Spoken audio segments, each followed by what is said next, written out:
What's up, everybody? Raj Nation here. Before we launch into this week's episode, let me give you the newest dates on the Hype Man Roadshow speaking tour. As of the release of this episode, I just wrapped up TravCon in Las Vegas. Up next, coming up on September 13th, is the Forward Collective Summit. I'll be performing live my brand new song, Wake Up, Raise Up, at the conference, as well as speaking on how we can use storytelling within our own heads to overcome biases. After Forward Collective on September 20th, I'll be speaking at the Enterprise Sales Forum alongside sales leader Jeff Badgerick. It'll be a live recording of the Discover Your Inner Awesome podcast. That's happening in Chicago, Illinois as well. Then it's off to Patriot Boot Camp in Denver, Colorado on September 29th. I'll be delivering my How to Not Suck at Pitching Your Startup workshop there for the veteran entrepreneurs in attendance. Followed by, on October 15th, the 2112 Incubator here in Chicago, Illinois. I'll also be doing my How to Not Suck at Pitching Your Startup workshop there. And then on October 17th at Ann Arbor Spark, the incubator up there in Ann Arbor, Michigan, I'll be giving the same workshop, How to Not Suck at Pitching Your Startup. Lots coming up here over the next couple months. I'd love to see you out at one or multiple of these events. For full information and links to where you can get tickets to all of these different events, you can go to startuphypeman.com/speaking. Again, that's startuphypeman.com/speaking. And now, on with the show. That's an interesting insight about it doesn't fall in the way. It's gotten to the point in our conversation where we're just fixing each other's hair.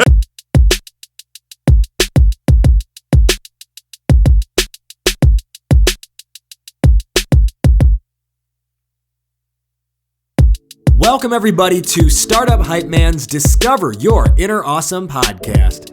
My name is Rajiv Nathan, aka The Raj Nation. I am your show's host and the founder and creative force behind Startup Hype Man, helping startups everywhere build their hype by creating a message that sings.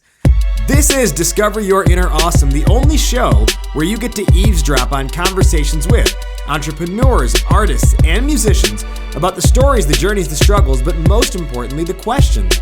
The questions that help creative thinkers like you and I better understand who we are, what we're doing, and how we can do it better. It's about the mindset, processes, and strategies to help you build a badass company. Now, before we dive into today's conversation, I would like to extend an invitation to join our tribe at startuphypeman.com. Enter your email address there, and you will never miss another episode of this show, getting an email in your inbox every single week when we drop new episodes on Mondays. You'll also get my weekly thoughts, strategies, and ideas on how to build up your hype and create a raving fan base. All right, let's dive in now to this week's conversation of Discover Your Inner Awesome. Today on the show, we welcome back for a third time, that's right, three times, Matt Wilson, the co-founder of Under30Experiences. Amigo, welcome back to the show. Thank you. It's been a little while. I was afraid we sucked too bad last time you came on my podcast and you didn't want to talk to me anymore. That's a story for another day. But so for everyone who's listening, Matt had the honor of being the first ever guest on this show back in, I think it was 2015 when we launched it. And at that time, that was with my previous business with first co-founder, first co-host. Matt was then a guest with my second co-host. And I'm now doing the show solo. So this is our first time you've been on my show in a one-on-one format. So this could get a little bit more interesting than it has been in the past. Excellent. I'm outliving your co-host. This is great. And if everyone listening, if you have not listened to Matt's previous episodes, they're really good ones.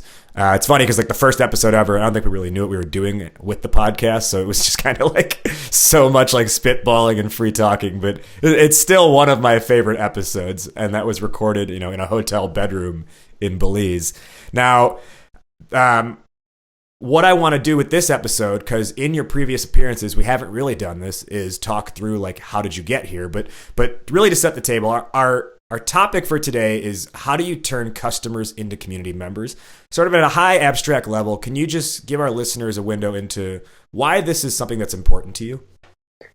Okay, it's interesting that you say how to turn customers into community members because we actually lead with community. And so we try to turn our community into customers. So we say that we have an inclusive community of travelers ages 21 to 35, and we try to create an inclusive community. So it's not exclusive, meaning, first of all, with that expression started because under 30 experiences sounds very exclusive, and we're like, no, if you want to come on one of our trips or you want to come to one of our meetups and you're cool, just come. Don't worry about it. Leave all that at the door. So that's why we started saying that. But really, we wanted to create a place where people could come, get to know each other within the community, and then if they want to make a commitment of anywhere between $645 to,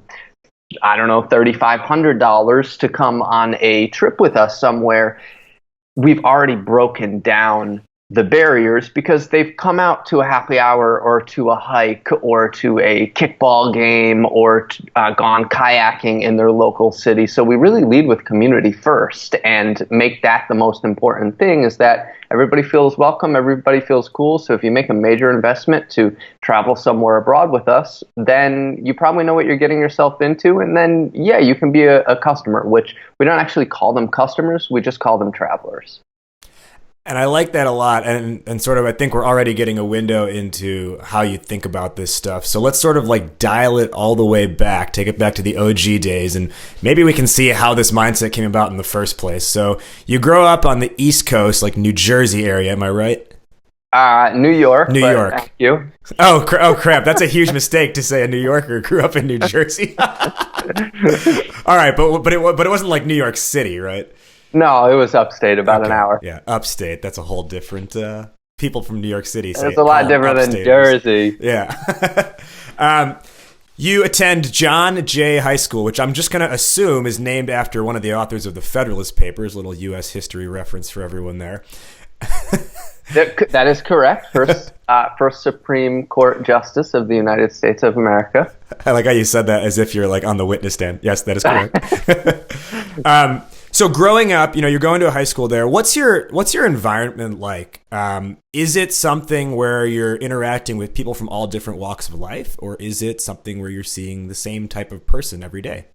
Honestly, I thought it was pretty gangster, but when I asked my friends this the other day when I went home, they were like, no, we live in the sticks and not in the hood. And so I thought it was a lot more tough environment, maybe because I was just a angry 15-year-old and saw kids getting arrested. It was probably for stupid stuff, selling weed across the street at Dunkin' Donuts or whatever. But I thought it was a pretty diverse place. But honestly, when it came down to it, it was this is John Jay East Fishkill. We have any New Yorkers out there, and it's a high school surrounded by IBM. So literally, IBM has this massive campus upstate, and our high school, which was a very big high school, I think what I graduated with 500 kids. We probably started with 700 kids. Just that right there alone says it was probably a fairly diverse place. Wait, so you started with 700 but graduated with 500. Did you lose 200 in the process? I think we did. It just didn't see. It was a big public high school. And so I thought I was exposed to a lot of different people, but probably at the end of the day, it was probably pretty white and pretty middle class. This is not Westchester. This is more like Poughkeepsie, but not city of Poughkeepsie, if that makes any sense to anybody who knows anything about the tri-state area.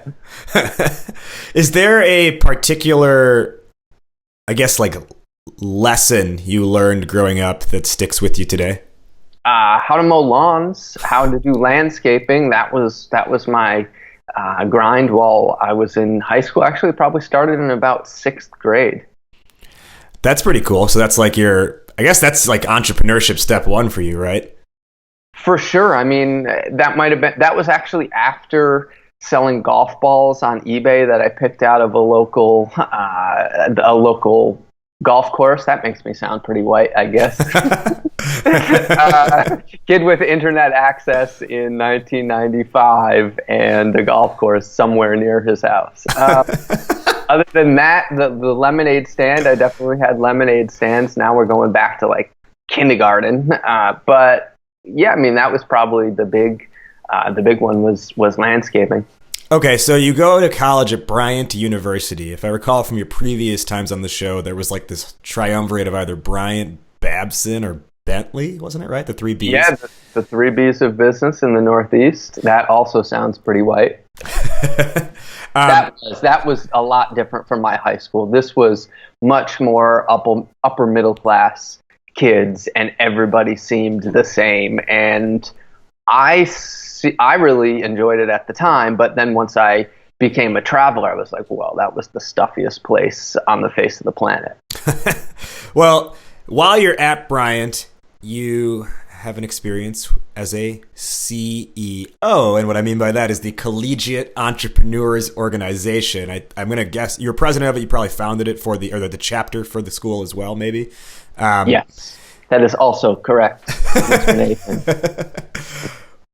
As president of Collegiate Entrepreneurs Organization, like what were you doing, and how did you step into entrepreneurship while doing this?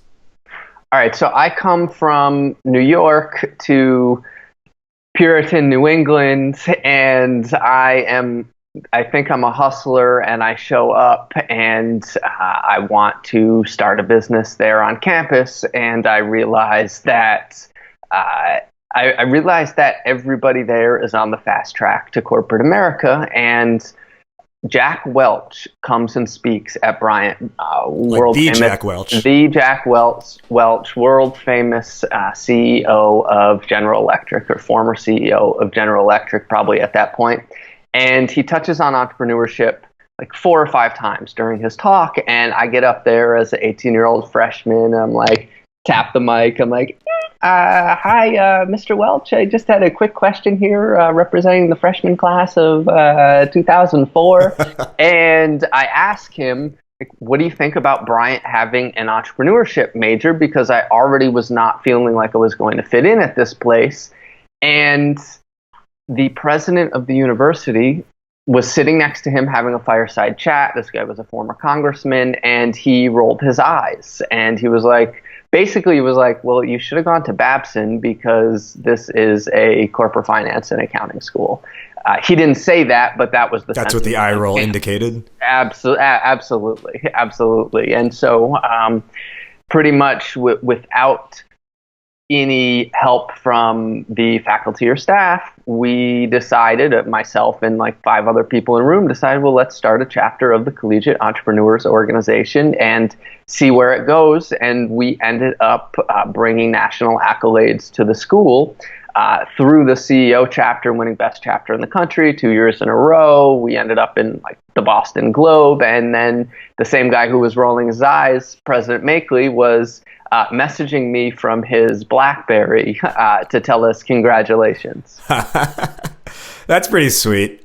You kind of, I guess with that, I don't think you really ever stepped into quote unquote corporate America, because after Bryant, you then have a stint with Zarly. And I don't think Zarly exists anymore, but at the time, Zarly was one of the new Silicon Valley startups, which was essentially like a TaskRabbit, which I do think still exists. So you can like hire like a runner to get your groceries, get something from Home Depot. I told you before we started recording that I actually was in USA Today randomly because I ordered off of Zarly, and the reporter showed up with the runner who wanted to ask why I was using Zarly. But what did you do with Zarly? So with Zarly, this is unfortunate. The cable guys here in Costa Rica have just shown up. Oh no! So basically, with Zarly, I was asked to help launch the brand in the United States. In New York. I got a bit distracted there for a second, but I was asked to launch the brand in New York. It was a startup weekend company started by Ashton Kutcher, and founded by Eric Costa was the one. Yeah, that was one of the co-founders. Put in to a lot of money put into some really big vendors, really big venture capitalists, and it was a cool opportunity. But after raising $12 million and having Meg Whitman be the founder or the chairman of the board, well, it didn't work at the end of the day. Well, and I guess I kind of like chopped up the timeline a little bit, because Zarly actually was step 2 for you-ish. While you were actually still at Bryant, you co-found Under30 CEO with Jared O'Toole, who's also your co-founder for Under30Experiences, right? Yes. So Under30 CEO actually came first. We started that in 2008, 2009, and that was our big way to grow our credibility and make sure that people found out who we were. We were learning how to use the tools up there. Twitter, right? That was the birth of Twitter. We were learning how to get people to our blog for the first time ever. We were learning how to build a personal brand for the first time ever. So, that was what we were starting to do with Under30 CEO, and we grew a really nice audience of people. Well, and at Under30CEO.com, it really was like a media site, right? Where people could come and learn essentially different tactical advice, mindset advice around being an entrepreneur, ultimately being a CEO, for the specifically under 30 crowd. You're doing this while you're still in college, essentially learning entrepreneurship. Did you have any like, who the hell are we to be talking about this stuff moments? I mean, of course, but we were also 22-year-olds and didn't want to get a real job. And it was more about community. So this, I think, is why you went back as far as you did, is because we said there have to be so many other people out there right now that we just had one of the worst economic crises known to man. People are losing their jobs. People are not getting jobs. There have to be a lot of other people out there trying to figure out how to start businesses. So that was the key. And so it was more about building community. To launch that blog, we said, all right, well, there are not a lot of personal development bloggers out there at the moment. And there are not a lot of entrepreneurship bloggers out there at the moment, especially targeted at young people. And so we reached out to probably the top 10 or 15 young professional bloggers. That's all there really were at that time who had any type of notable following. And we said, hey, do you guys want to be part of a community? Would you like to write for our site? And we kind of started the first super blog, if you will. And that was able to get us some nice traction, because we used their writing, their articles, and so it wasn't always us building or giving advice per se. We were bringing good people together who were building businesses for an environment, a community in which people could learn. Well, and the popularity got pretty big, right? Like you were at a point, I want to say, where you were getting hundreds of thousands of page views. I mean, definitely every month, but perhaps even more frequently than that, right? Sure. Unique visitors, as they used to be called, or users. We had, at our peak, and we're talking now about 2011 was our peak before we started with Under30Experiences, but we had 500,000 users per month, and we're talking about that's 2 million page views per month. Yeah, that's really impressive. And what strikes me about this, as you talk about how do you treat even this as a community, is you didn't try to do everything yourself. You looked to other people who were smart, perhaps smarter than you in certain areas, who had expertise in certain areas, and you invited them to be part of what you were building. Now, that to me, that's something that I'm personally working on right now as I work to grow my business. But on top of that, I think it's something that if you look at the larger startup ecosystem, I think everyone is not everyone, a lot of people are in this mindset of trying to like protect every element that they're doing. And, we can't share this with people. We can't share that. So can you just kind of talk through like how you were going about this, and sort of just in a way that you had it as open format to get people to come to your platform? Yeah, I mean, people could reach out to us if they were reading, if they were all of a sudden on Twitter searching hashtag entrepreneur. Like that used to actually be a very viable strategy when these tools were young.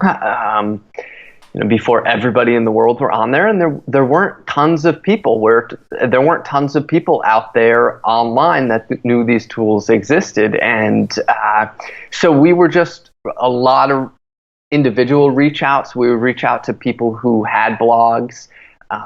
We would get to know them, and then we started, once our site had nice readership, right after we had consistent writers who would maybe write once a week or once a month for the site, well, then we would get people together in local cities. I mean, the day we started the site, we actually had a launch party, a place called Bar of Chicago, at the Collegiate Entrepreneurs Organization's conference it must have been 2008. But this wasn't in Chicago, right?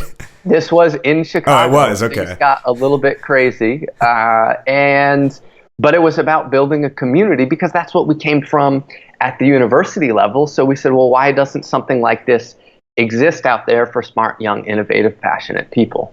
Well, and as you're doing this, like you mentioned, this is on the heels of the financial collapse. Like, how are you making money through this process? Are you moving in with mom and dad? Like, what's going on? So, short answer, we were not. Because you also didn't raise capital for this either. No, this was started with $50 in a Twitter account. I mean, our first website was outsourced to India for $500 on Elance probably. So that's all it took at this point. Now you could get that outsourced. Somebody could come up with build you a WordPress blog for even cheaper than that, I'm sure, or you could build it yourself easily. But that's the exciting thing about this is we didn't know how we were going to make money, but we were, again, 22 years old, and so we had our side hustles, and so we grew our own personal brands and our site, and opportunities started to come our way. People saw, hey, how did you build community around your blog? How did you get eyeballs to your site? How did you figure out search engine optimization? How do we use these social media tools? And that stuff was all really pretty cool in 2008. We were definitely ahead of the curve. Now everybody and their mother is a social media consultant, and it's very saturated. But that's how we first started making money, is we would bring on clients and do consulting. And then when the site got to the point where it could support ad traffic and we had a nice email list and we could sell things that were helpful to business owners, then of course we started to dive into affiliate marketing and create other streams of revenue. Yeah, and that's really where it became like the true media platform, because you have the ad revenue and essentially sponsors of your content. Exactly. Yeah. So this then leads into the sort of, I'd call it the game changer for our generation now, at least in the travel space, Under 30 Experiences. I know you've talked about it before on the show, but not everyone has listened to your past episodes, although I recommend they do go back and listen to your past episodes here. Can you give the sort of quick backstory on how Under 30 Experiences comes about, your the chain to the desk story? Sure. Okay, so we actually skipped a quick landscaping story in there. Oh, yeah, please. I want to pepper that in because this was kind of the come to Jesus moment. And I'm not a religious person, but it was still a come to Jesus moment because it was 2008 and it was obviously a very difficult time. People were not getting jobs and we were desperately trying to figure out how to make money. Back with more Discover Your Inner Awesome in just a moment, but first, are you an early stage startup? If so, you're probably running on the messaging treadmill, where you're trying to figure out how to pitch your company, how to tell the story, how to communicate, market, and sell this thing that you've built. But for every step you take forward, you get pulled back one, just like you're on a treadmill, because you're either too in the weeds, too technical, or your attention is pulled in too many different directions. Oh, and on top of that, you're facing the everyday mental crisis of being an entrepreneur where you're thinking to yourself, well, maybe I am crazy. Maybe I should have listened to my family and just gotten that safe and secure 6-figure job.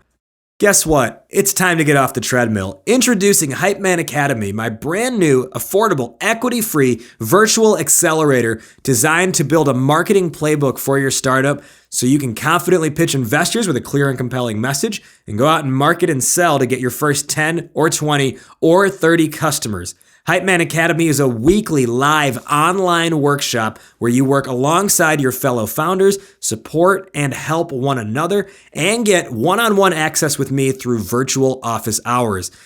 For information on joining the next cohort, visit startuphypeman.com/hypeman-academy. That's startuphypeman.com/hypeman-academy. Fill out an application and let's discuss. Back now to our regularly scheduled programming. My mom was in real estate and her business totally crumbled at that time. And so we had to move from the house where we were living, the house where I grew up in into a small apartment together. And she kind of came to me to let me know that she was happening. And she's like, so how about this website you're building? How's that going? No, she didn't say it like that. It's like that Family Guy, Stewie Griffin working on the novel thing. How you coming on that novel there? Yeah, basically, or that's what it felt like. Although she was a lot more kind about it, and I realized that I need to get a real job and help pay some of these bills. I can't just float off of mom at this stage in the game. And so went on Craigslist, found the first job that I could find, and it was for $15 an hour. It was a driver, and I thought, all right, I'll be wheeling and dealing. I had my first generation iPhone, and I'll be able to work from on the road. I'll drive around, and I don't know what I'm supposed to be doing here.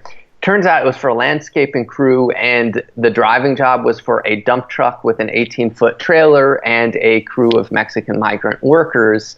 And the first day in the job, when I sat on the truck, the foreman was like, the only way to earn these guys respect is if you get out there and start working with them. And so these guys worked me over, backbreaking, 22-year-old little gringo out there. I definitely earned my stripes, and then came home every night and moonlit the business and hustled to get this off the ground. So I say that because I had that. You do that for enough months in a cold winter in Poughkeepsie, New York. You're like, how the hell are we going to make money? We need to figure something out fast. Our original ideas were like, oh, let's help people start websites and buy their domain names and earn $3 a pop on GoDaddy, and that just through affiliate marketing, and that just wasn't going to pay the bills. Yeah. Let me can I just cut you off for a second? Because I want to emphasize something that you spoke about there.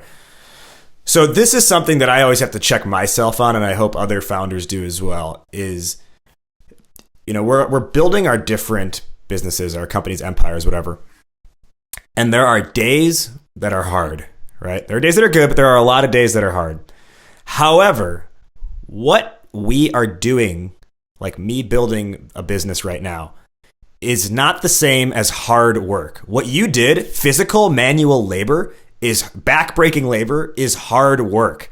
Like being on a rice paddy and picking rice, that's hard work. And I think that's something that probably gives you literally and metaphorically a nice backbone, but it's something that it creates discipline. And on top of that, it's a good sort of gut check that as bad as things get with the, essentially all the technology companies that we're all out there building now, it is not, it might be a hard day, but it is not the same as hard work. I agree. And because I have I guess I could say a background in physical manual labor, I know I can always go back to that, right? Or if, I don't know, one of the things I love living here in Costa Rica, where I'm talking to you from today, I know that if I needed to buy a piece of property, if I needed to buy a farm one day if the world came to an end and just grow my own food and be there forever in the jungle, I could probably get away with that. And so having those base skills, I remember those hard days, and I don't know, mentally, to be honest, I think that this is another topic, but I think that possibly the mental game or working yourself mentally is a lot more difficult than working yourself physically. And that means no disrespect to anybody who works hard out there physically. I really have a lot of respect for people who work hard and are laborers. But a lot of times the mental stuff can be more difficult, in my opinion. I'm just throwing that out there. Yeah, and I think it's sort of like, how do you want to interpret what is hard, what is difficult, right? But at the end of the day, I think if you gave someone who is doing physical, hard manual labor and said, you could do this, or you could sit at a computer and do work, what do you think is easier? I think they'd say, sitting at the computer sounds a little bit easier. Of course. Now, to get back to sort of where you were headed with the story, so you're kicking around ideas. You're like, okay, maybe we can help people start up websites or whatever. You're kicking around these ideas. Go ahead. We need high price items. We're trying to sell people like GoDaddy, and we're trying to sell people like GoDaddy domain names where they buy their domain name for $9 and we get 90 cents, and there just wasn't enough volume in that. And we tried to do a lot of other things, selling people.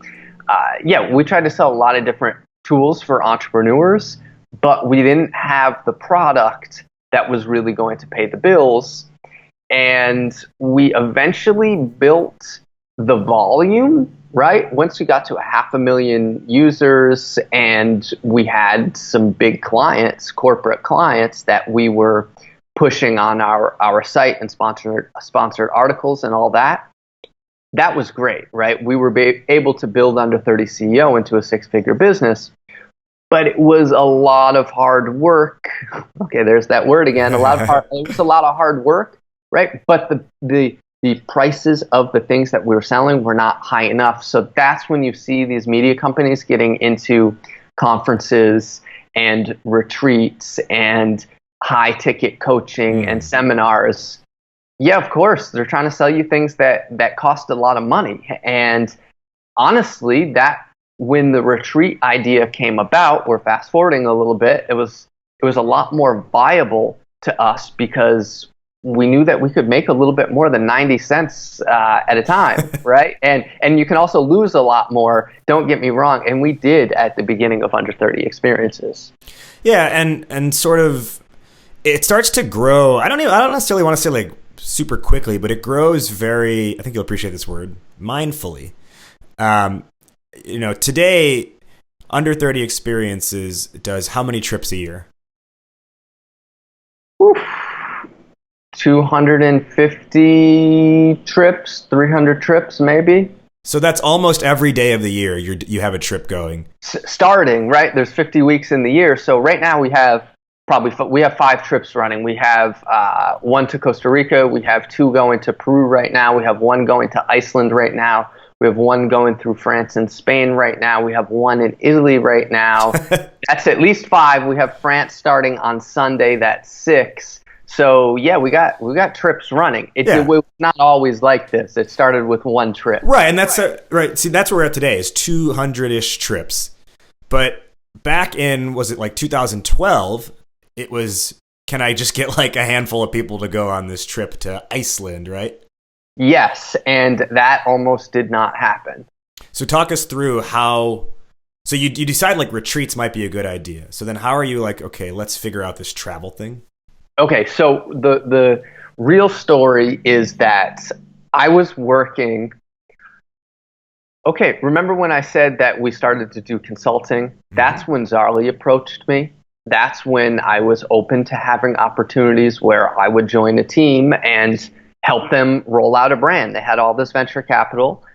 They had a really interesting product, a lot of credibility. It was a startup weekend company. It looked good. So I'm working there. Plus we have Under 30 CEO going, and we're really building the audience on that. So things are starting to, it's like the peak of my my life in New York, I would say. And I got a random email from a blog contributor that asked if I would like to come to Iceland to be their ambassador of climate change and blog about the experience to see how climate change was affecting young entrepreneurs' businesses. And I knew nothing about climate change, nor honestly did I care about climate change, or was it anything within my wheelhouse. But then I saw all of the things that they were offering. In fact, a trip to Iceland and going to the glaciers and the volcanoes and the waterfalls. And I skied on peaks that had never been skied before, and it was just an insane trip, and it was free. And so I just had that life-changing moment, literally standing on a glacier, and I was with this Icelandic mountain guide. His name is Siggy. We still work with Siggy today. Our travelers in Iceland are in his hands, actually, as we speak. And he just wanted to light up a cigar and drink a scotch on top of this amazing glacier, looking out at the volcano that erupted in 2010, Eyjafjallajökull, that stopped all the air traffic between North America and Europe. And I was like, holy shit, what am I doing with my life? Why am I grinding it out behind a computer? And why is the rest of our generation stuck behind their computers? I want to do this more for myself, but I would also like to pay forward this life-changing travel experience to other people. And that's when Under 30 Experiences started. And so we started kicking around ideas. Hey, how can, with Siggy and I, how can we bring some more people to Iceland? Because he was a young guy, 25 years old at the time, trying to grow his business in Iceland. And that's when I went back, talked to Jared, my co-founder of Under 30 CEO, and I said, why don't we try to do a retreat to Iceland? We partnered with the Startup Iceland conference, and we got invited by the president of Iceland to bring our group of young entrepreneurs to his home and meet with him to talk about entrepreneurship and startups. And so it wasn't like, I say it like, oh, it was a big ticket item. And yeah, sure, of course, that was the realization.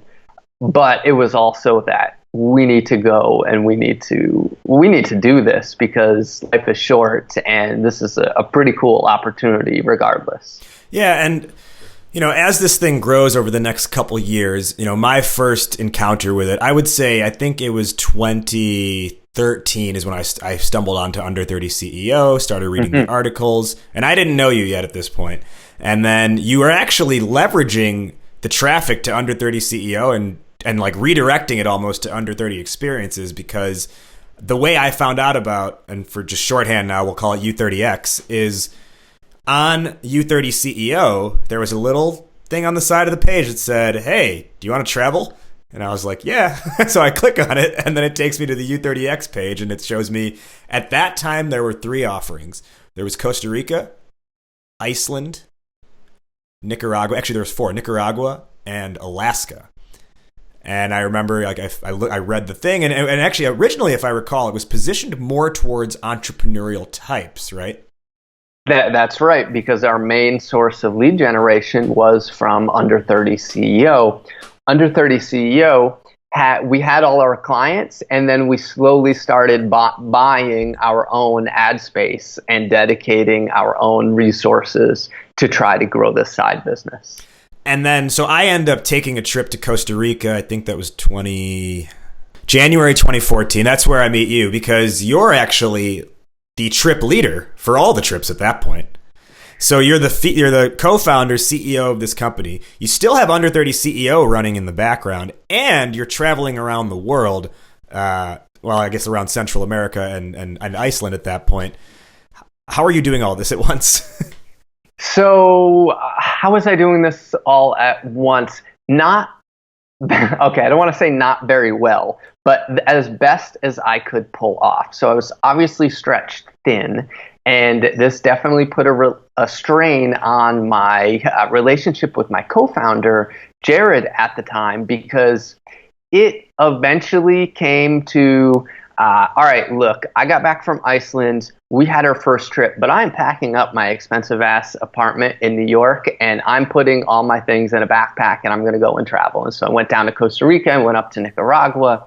I ended up going to Indonesia for 2 months. So, with the stop in Dubai, and just started really, really traveling hardcore and living the life of a digital nomad, also before it was played out. But that was like, those were the early days. And so then Jared started to take over Under 30 CEO. I started taking over Under 30 Experiences. It just suited both of our personalities and what we wanted at that point in our life. And so he started running one, I started running the other, and we were moving very, very quickly. And I was scouting out new places to bring people for Under 30 Experiences. And also I have the background in the outdoors from upstate New York. And I was in the Boy Scouts all my life and grew up camping and skiing and hiking and all that kind of stuff. And so I had the trip leader skills. I had my 3.5 years of high school Spanish that I hacked together quickly. And so that became the start of it. And so leading trips, and then when I wasn't leading trips, working as hard as I could on blog content, on marketing, on social media, spreading the word about Under 30 Experiences, pitching the press. Those were all things that I did from my laptop, just traveling around the world. Yeah, and again, come back to the idea of like the mindful growth. It was 1 trip, then it was 4 trips, then I think in 2015 you had like 14 trips. Something like that. I might be getting the timeline wrong. And then by 2016, It was up to like 50. And then last year, 100 something. And then now this year, 2018, you're at around 200, which is, again, it's really, when you think about it, it doesn't sound like that's over 4 years or so, 5 years maybe, which it's actually not that much time. Like, it does grow pretty fast. It's just that 1 year at a time, you're adding a bunch of new things, a bunch of new trips on. And now let's kind of get into like our topic conversation a bit more here around this idea of building community and having your customers be your community members. I'll sort of tell you like my first experience with U30X, and then I'll kind of like let you take it from there and sort of give your insight into why we did it this way. What I noticed off the bat when I went to the U30X site and I said, okay, Costa Rica looks interesting. Originally, you had to actually apply and be interviewed. And you talk to someone on the phone then who explains, here's what the trip is like, to make sure you're essentially like a decent human being. Now, the person who's interviewing me at the time was Liz Flores, someone who's one of my good friends now, one of your good friends now, but like you as the co-founder did not do that interview. How does Liz come into the picture here? Because this is a key point I want every founder who's listening to this to take note of, because you used a community member, right? Yes, that's a good point. So I guess Liz was one of our community managers. So people would come on our trips. And also, just to back up, I know it sounds like mindful growth, and as Raj has alluded to, I'm into mindfulness and yoga and meditation like he is. And of course, this all started after I began traveling and started Under 30 Experiences, and my mind was opened up to new ideas. But it was also really insane growth. Like, it has grown really fast and seems quite overwhelming when you look at it. Now it's not a Groupon or a Uber or whatever you guys call them in the startup world, the unicorns. But it's logistically a shit ton to manage. Yes. So to point that out, once we started having a few trips, we'd have reunions. We'd have meetups when we'd have a few travelers that were all in Chicago together. We'd appoint someone to be the community manager because they loved it so much, and they wanted to do what they did on the trip, their trip to wherever. They wanted to bring a little bit back to their community and have good people to hang out with and be able to connect and have good conversations and do outdoor activities and meet them. And in the early days, it was entrepreneurial focused. And so, Liz was our community manager in Chicago. She is someone who joined a trip because her college professor told her about under30ceo.com. She joined a trip on Under 30 Experiences because it was kind of the next step. Like, she had been a blog reader for a very, very long time, and she said, well, yeah, finally I want to meet these guys and get more involved in the community. And she ended up coming on our trip, loved it, wanted to get more involved, approached us about a job. And so that's how Liz came into the picture. And her job was to go into her community and tell people about Under 30 Experiences, host meetups, etc. And yeah, I'm glad she interviewed you, and I'm glad you were accepted. Yeah. Well, then we never would have met otherwise. Exactly. So, what I hear when you talk about that is, this is like a literal example of a customer, someone who bought a trip and experienced a trip with your company, came back and said, how can I get more involved? And then you appointed her as Chicago area community manager. And then more and more people were asking you this question, how can I get more involved? And you were saying, well, we have this community manager program. And before you know it, there's these local hubs around the country. And I think now even like there's one in Paris or somewhere internationally, I think in France, right? Sure. And right. Lyon.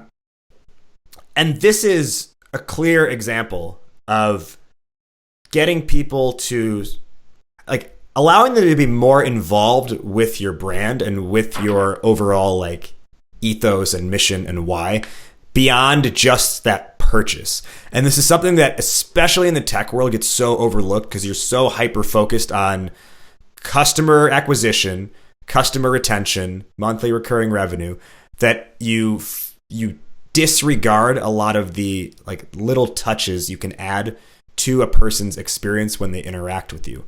And when you have people when you're able to essentially create ambassadors all around the country, you're allowing your brand to grow more organically. And you talk about these meetups, right? And these local community events. Those are actually things, they make zero money for the company. And in fact, they may actually cost the company a few dollars because you have to like host the meetup, like pay for meetup.com, maybe like, host the Eventbrite account, whatever that might be. And it's taking a longer term look to it though, right? Because you know that the person who comes to the meetup today might be interested in traveling next month or in 2 years, but you're essentially able to get them involved in, this is our belief about the world. This is what we want for people like you. So at the very least, just come have a beer with us.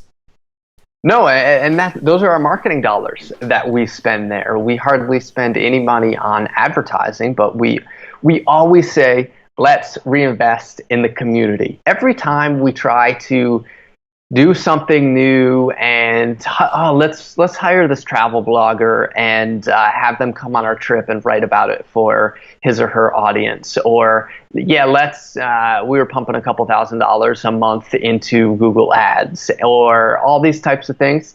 They never work as well as investing back into our community, because our trips honestly blow people's minds, because they change people's lives, because people have the time of their life, even if their life was not changed, then they want to stay involved with what we do, and they want to tell their friends about it. I mean, it's the most exciting thing that they do all year. It's a once in a lifetime type of thing to go on and visit these places.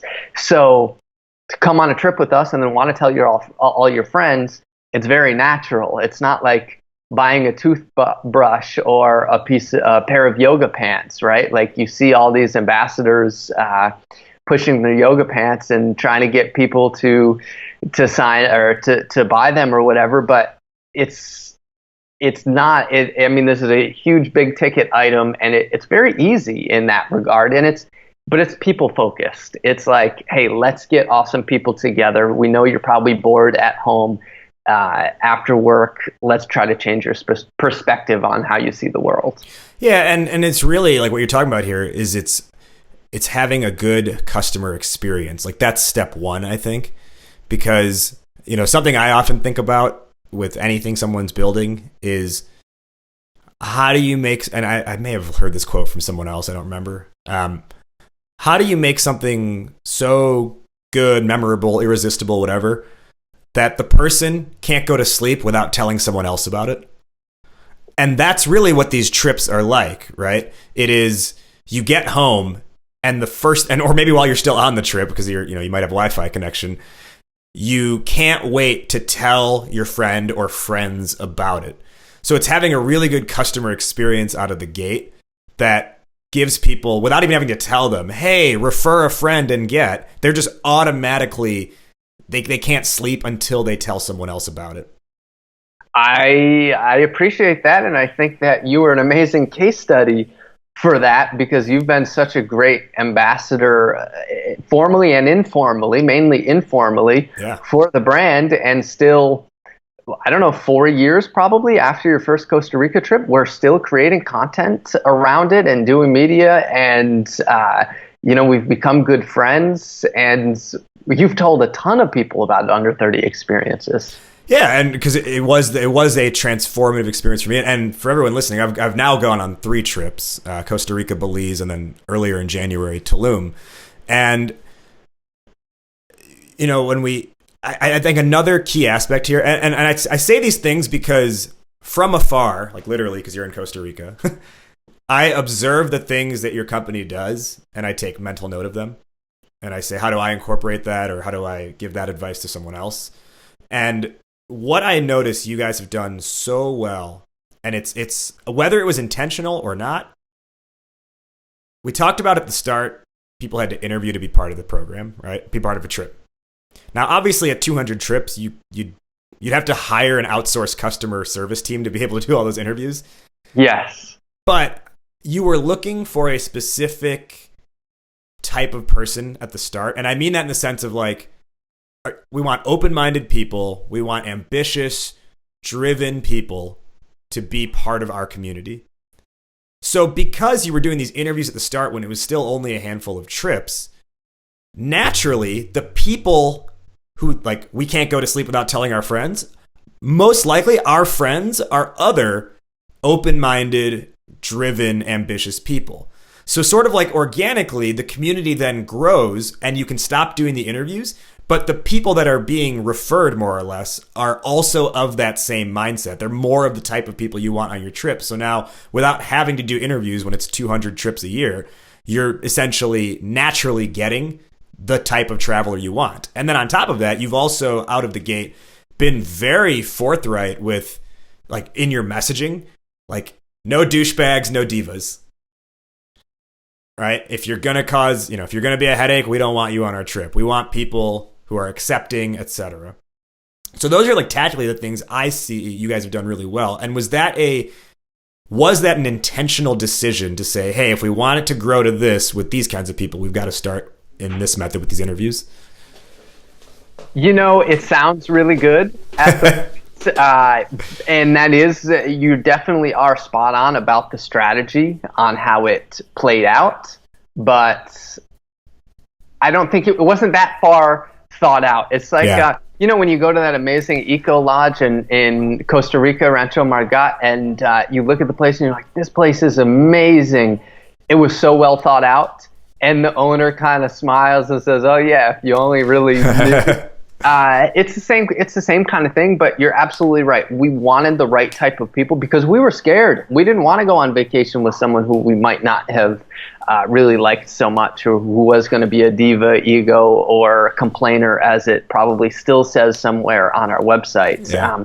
But we were really lucky to build our tribe, if you will, of the right types of people who are looking for this trip for the right reasons. And also, it's interesting that no matter who people are in their personal life or their life at home, when they come on one of our trips, psychologically, it's their time where they can reset, and it's their time where they're solo travelers, right? Some people come with friends, but mainly if you come alone, you can be whomever you want on that trip. Nobody knows you. Drop all that, drop your ego, leave your ego at the door, and everyone is pretty much cool. Sure, once in a while you get someone who's like, this guy's on our trip, but we don't get guys who are coming solely for the purpose, thinking it's spring break to hook up with chicks, right? Or like, we don't get much of that kind of stuff at all, because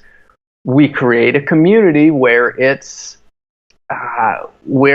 obvious that this is a safe place to travel, and we're all here for the right reasons. And we talk about sustainability a little bit on our trips. We talk about important topics that you begin to understand while you're traveling, and it's not just a party trip or a hookup trip, or, oh my God, is this a solo trip, or is this a singles trip? Which answers to those are all clear no's, but we never have to say that. It's just the vibe that we give off, I guess. Yeah, and I think it comes back to knowing what you're trying to create in terms of like the feel and the experience, and then making decisions almost inherently that align with that, which is something that, especially in the startup world, that stuff can get away from you. When you're working with technology, it can be easy to let the technology drive the decision making instead of the why or the mission drive the decision making. I really like what you said, and I just wanted to add, when you talk about organic growth, and this is like true organic growth here. Yes, you called it mindful growth, and it didn't quite resonate with me. But when we always talk about organic growth, and it has evolved at an insane speed, in my opinion. But we're like driving a really nice F-150 right now, and it's a great truck, and it's well built, and it's chugging away down the road, and nothing can stop it, right? But if you're driving a Ferrari, like some of these tech companies, one small slip up, one small messaging error, when you're going that fast, you're done. You lose sight, you lose your values. All of a sudden, you're hanging out the window like Jay-Z, smoking weed, and Jay-Z does not smoke weed. Actually, he's very forthright about that. Lil Wayne, let's go with that. Lil Wayne. you look like Lil Wayne, and yeah, you're probably gonna screw up. Yeah. Can I swear? Can I call it fuck up? Yeah. Cool. Come on, you're the third time on the show. You don't know if you've cursed before. I just did. I forgot. Yeah, organic growth, and not just because you're eating a lot of organic foods on the trip themselves. Another thing, too, is, and I touched on this earlier, but you have been willing to, as the co-founder and CEO, get your hands dirty in the sense, like actually literally, but also, again, metaphorically, in the sense that the first handful of trips, you were the trip leader, and you kind of had to oversee what is the customer experience like on these trips. So that way, when I step away as trip leader, I know the experience that still needs to be maintained. You were showing up at the meetups when you could, right? When it was in your local area.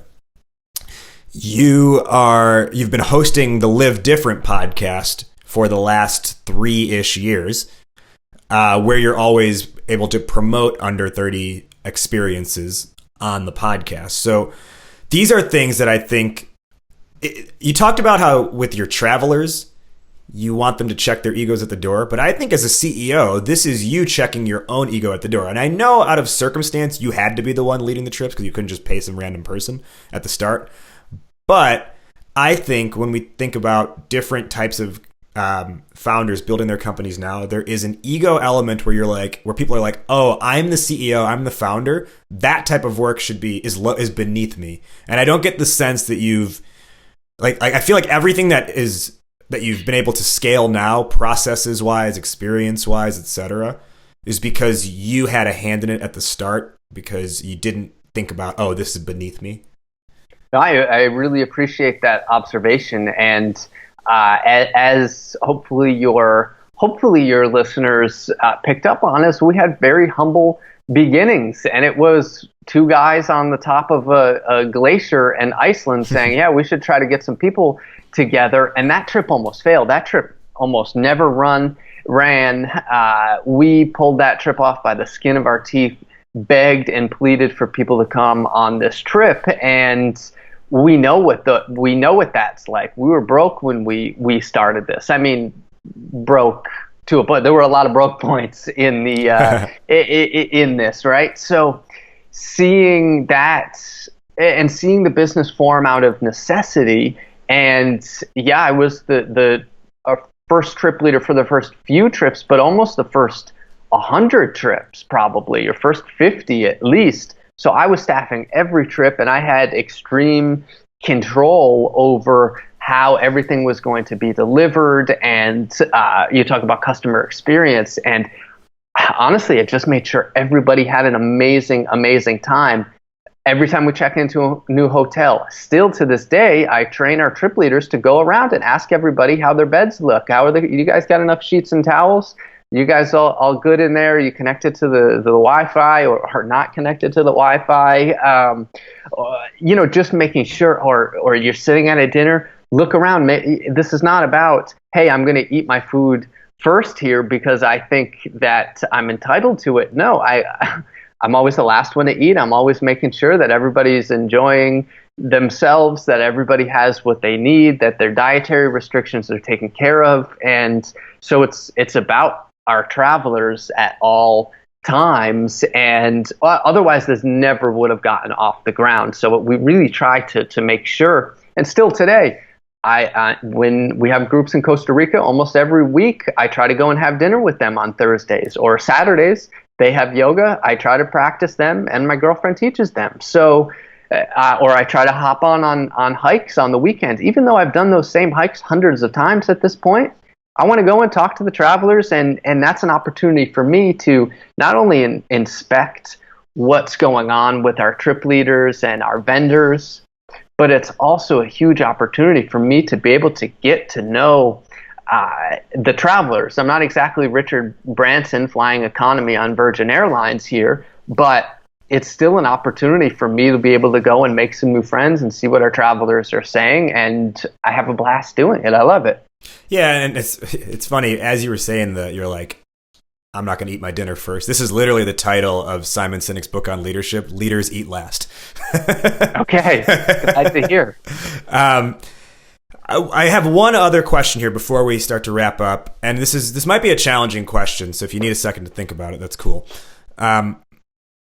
Everything we've been talking about so far related to Under 30 Experiences, someone listening could say, well, this is so much easier because it's a travel company and there's like a physical experience you're having, and no duh, people would want to tell their friends about a cool trip they went on. Can you respond to that, and like specifically speaking to someone who, let's say, are building a technology company? How can these principles be applied to them, and why is it not fair to just say, oh, it's just travel? That's a good question. Okay, first thing that comes to my mind is you have to care about your customers, right? If you want them to come back, then you should really be doing something that you are passionate about. And if not, then you're probably in the wrong business. If you don't care enough to text your customers and make sure that they're happy with what you're doing, then, it's not just about, oh, it was an expensive trip and I want to make sure they don't write us a bad review. It's about really making sure that they're getting value out of what you're selling them, and that they know you care. If you're trying to build community, that means that they want to be part of something that you're doing. So if you don't care enough to check up on them all the time and express your passion for what they're doing and your concern for who they are as people, right? It might be technology, but it's got to be about people. Technology is just another way to reach a lot of people, and community is a way to bring people together. So if you're talking about a tech community, this is using technology to bring people together around a common good. But if you don't have a common good, then I don't know. It might not be. It might not be for you. And I don't want everybody listening to this to think that their app out there or their startup idea or whatever they're working on is going to have community, because it might not. But if you're doing it right I would say it should. I hope that makes some sense. Yeah, definitely. And another, I meant to say it earlier when you were talking about sort of like the willing to go the extra step with interacting with customers too. Like you mentioned, your trip leader is like, hey, do you have enough sheets, hot shower, etc. Something I remember when I took the Belize trip was the group on day 1 or day 2 was largely disappointed in the hotel's breakfast offering. Sure. And you and Courtney at the time, who was the other trip leader, you guys just made a decision to say, hey, guys, we're going to take you somewhere else for breakfast and it's on us. Like, don't worry about having to pay more. That's a decision where the short-sighted person could be like, well, that's going to cut into our margins on this trip. But you're thinking of it from a standpoint of, but how do I make this the best experience for them? Exactly. And if you just look at the case studies of the people who were on that trip, I mean, almost 70% of our travelers come back for a second trip. That's insane.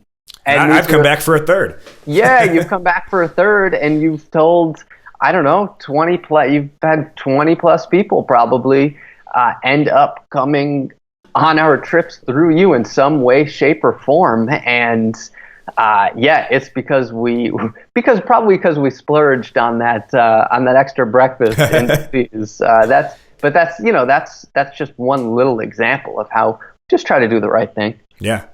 So to wind this thing down, bring it home, can you let our listeners know where they can learn more about you, U30X, the podcast? How can they get in touch with you? Yeah, absolutely. So if you like the podcast, you can listen to maybe 2 or 3 episodes with Raj. I think we've done 3. I think we've done 3. The Live Different podcast. That's on iTunes or Stitcher or wherever you want to go. Under30Experiences.com, though, if you want to get involved in our community, you can click community and find any major city in the United States. We probably have something going on, so that's really cool. And I still want to I want people to reach out to me after this, and if I can help them out in any way, I would love to read your email or get your Instagram message, matt@under30experiences.com or Matt Wilson TV across the social networks. And yeah, that's what I want to do. I want to build community with you guys. And bear in mind here, everybody, Matt literally just said, I would like you to email me. So if there's any hesitation around like, ooh, like maybe he doesn't want to be bothered, he actually just said, please, I want to talk to you about this stuff. I would be sad if I don't get an email from one of your podcasts. Now, to wrap up, as we've wrapped up every episode over the past 100-something, we will give what we believe our answer is, our take-home answer to the topic question for today. And I'll go first, then Matt, I'll let you close it out. So the question was, how do you turn customers into community members? Now, I've got a few nuggets here that I pulled from the conversation.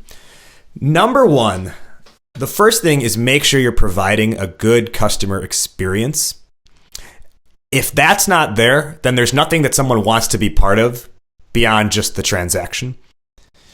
Number 2, can you incorporate the people early on who are part of your clientele, your experience, whatever, in a larger way? Like you said, the guy you were smoking a cigar on the top of the mountain or looking at the mountain or the volcano with, he's now like, and that was before you were running any trips. He's now your Iceland trip leader. So who are the key people early on who can become part of this thing as it grows? Because they're going to want to help you build the empire too. And then that goes to the community manager aspect that you've built with U30X. And sort of the third thing here is, and this is actually a challenge I'm going to pose to all the listeners, because I think it's something that your company has done very well, Matt, is ask yourself, how can my customers interact with my company when they are not purchasing something or directly using the product? How else can they interact with my brand? Matt, top line takeaways for how do you turn customers into community members?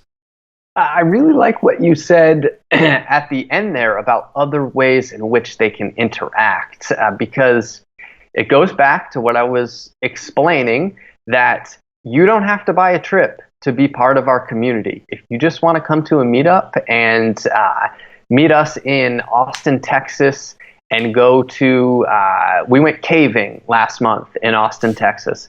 It was really cool. It costs everybody $18 to enter the cave and go have lunch, I think. If you want to just come and do that and meet some interesting people, then come do that. You don't need to go on a trip to Costa Rica that costs $995 or something. So giving people other ways in which they can interact, right? We have this entire layer that you might not know about in Under 30 Experiences unless you were part of it when it comes to personal development. So we also have yoga trips. We also have fitness trips.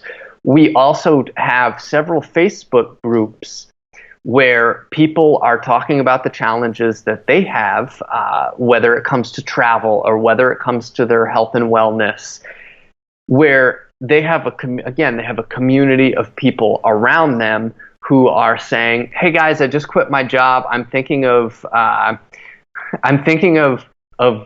starting #van life," right? Well, these people that are moving into their vans, and we have people like that in our community who are just traveling around, creating social media content, taking some months off, and they're going on tours and meeting other under 30 experience members, or they're organizing their own trips like you guys did to go out to Lake Tahoe, or they are finding they're finding workout partners, or there's a Fitbit group, there's a book club.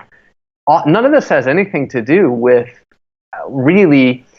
with traveling per se, with, hey, I'm trying to sell you a trip to Spain. Here's what you can consume, and then that's it.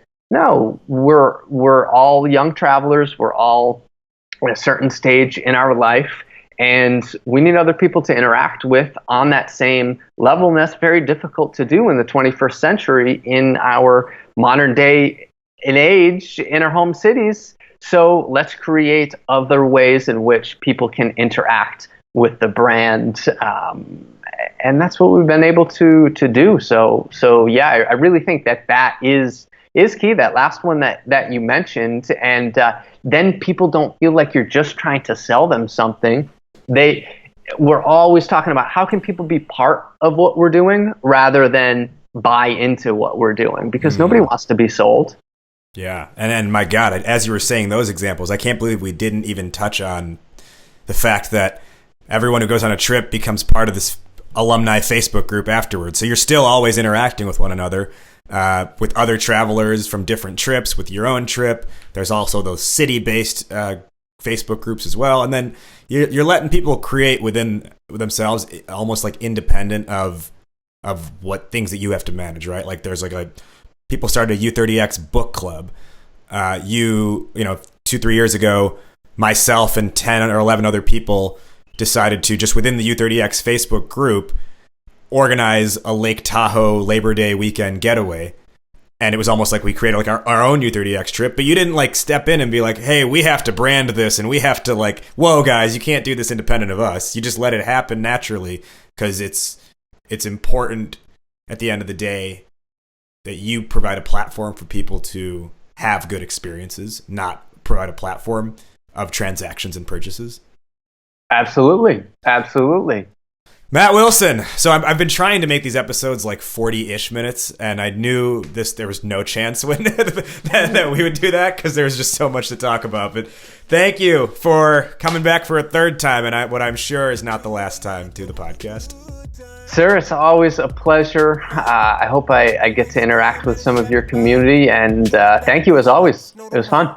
That wrapped up our conversation. Did you, the listener, enjoy this episode? If so, the absolute best compliment you can give is a rating and review on iTunes.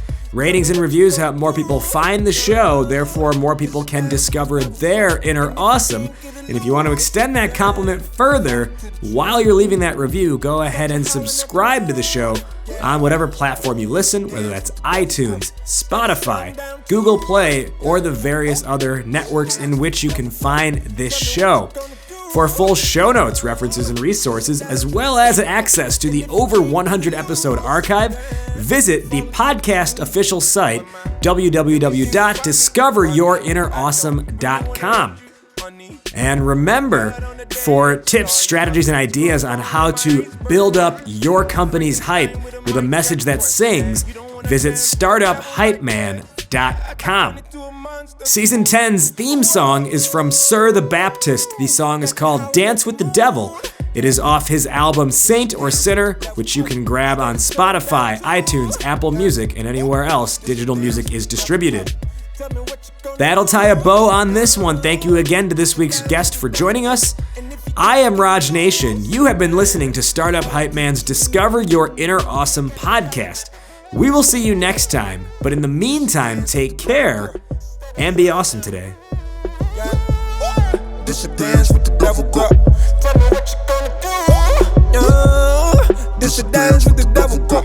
And if you can't get it loose, then it's a dance with the devil.